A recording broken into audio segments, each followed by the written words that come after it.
Oh, well, look what just came in the mail. I wonder what this is. I guess we'll have to open it up and find out.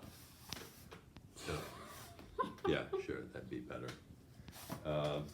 So, all right, let's see here. It's a little bit, it's very well protected. I appreciate that. And look at that. Beauty in abundance. Oh. And here it is. Beauty in abundance in the paperback version. Looking quite beautiful indeed. And there it is. And one of the goals for this book was to create something that would be beautiful and allow local activists to share and communicate our vision for a beautiful world with people. So, a beautiful book for people to hold in their hands. And so, you should go and get your own copy, huh? Thanks. So this is a good time to talk about a few more features of this book, which was designed to help people really transform their landscapes and to help people transform the landscapes of within their communities. So one of the things I wanted to do was to make a nice large size book so there could be really detailed information and graphics in it, and also that things would be 8 by 10 so they can really easily be copied to make a few handouts.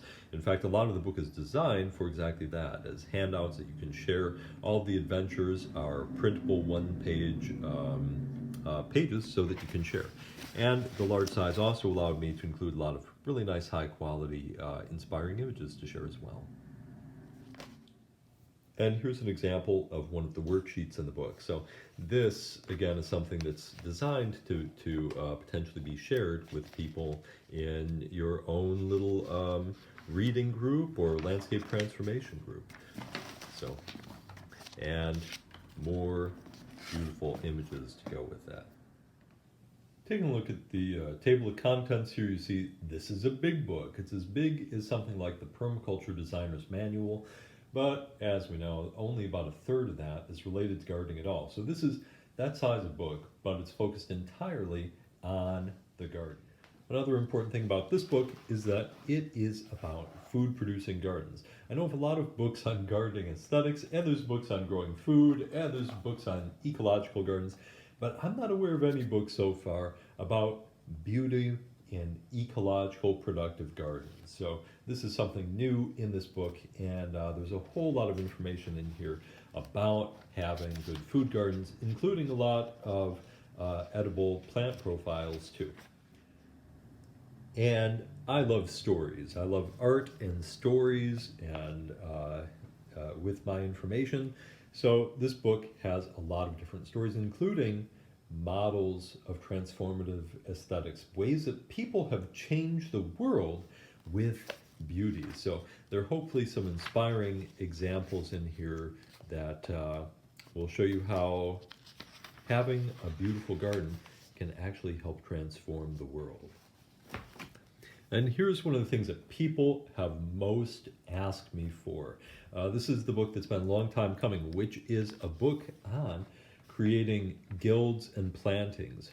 Finding out how plants play together in ways that increase our productivity and are also beautiful. So this book has a lot of very detailed plans in it. I'm very happy with these. So there are images to go off of, and then descriptions of what these images actually mean and what the planting designs are. So they're in here to inspire you, but they can also be quite detailed too.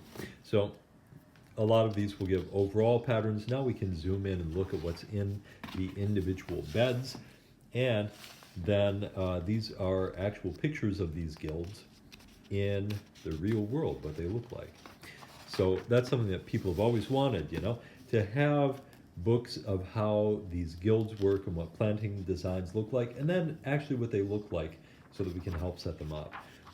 The same thing in this book is in here for all the different techniques, such as like with Hugel hillsides here, a beautiful design by Stetian Samples.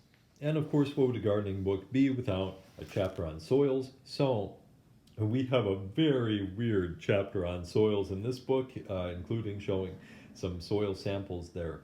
And the whole approach of this is quite a bit different than any you'll see in any other gardening book yet out there, because we're focusing in on systems and using a systems design and leverage point approach for the soil, because soil is a complex system, so we can think about it in exactly the same way.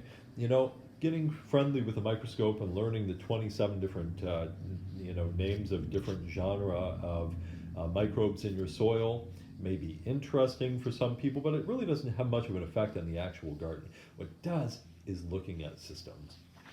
So we have this in here. There's actually a whole lot of different elements for maintaining the soil in your garden. There's a whole section on the beauty of duty, patterns for poop and pee in the garden for fertility systems. A bunch of different patterns here. Some of these are pretty surprising to people, I think. And sets of systems for fertility and soil health. So to me, this is a very different approach, a much more practical approach, I believe, to fertility and soil health than you'll see in any other book. And it really breaks it down and makes it simple because it's talking about what you can actually do and what systems you can actually use in the garden.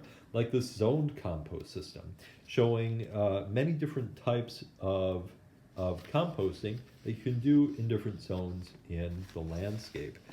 And we, of course, have some beginner adventures in composting too to help you get started.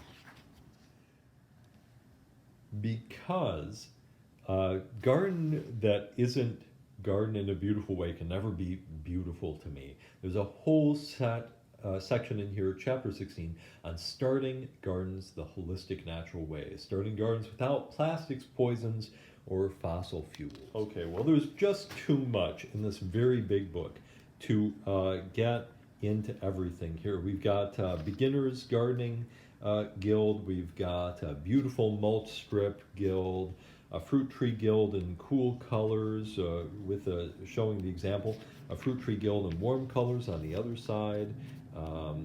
We've got terminator guilds in here that will actually do weeding for you. A bunch of different types of guilds for different ecosystems, and then model gardens for inspiration towards the back here. We've got a few different sizes in here, different scales. Then this kind of blows up some of the all of the other patterns that we've seen in the book into a few large-scale patterns that are replicable. So this book really does, starting on a micro level, looking at the different little systems we can use to maintain fertility and make plants play together well. Then it goes and adds those all up into a big, holistic, transformed landscape. So that's the book, and I hope you'll buy it, and I hope that you'll like and enjoy it.